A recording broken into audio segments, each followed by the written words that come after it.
श्री स्वामी समर्थ. जय शिवराय. आजची माझी रेसिपी पनीर मसाला, अगदी ढाबा स्टाईल. मी 1 पाव पनीर घेतलं आहे. पनीरचे थोडेसे मोठे तुकडे करायचे.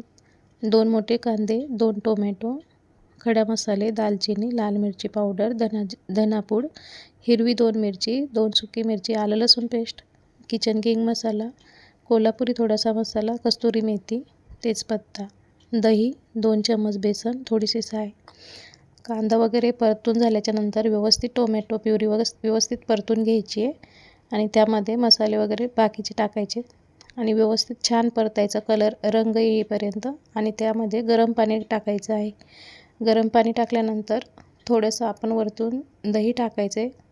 2-3 चम्मच दही ॲड करू शकता आणि थोडीशी मी 2 चम्मच साय ॲड केली. आपण बटर किंवा तूपही टाकू शकता. खूप छान अशी रेसिपी आहे, खूप टेस्टी होते. नक्की ट्राय करा.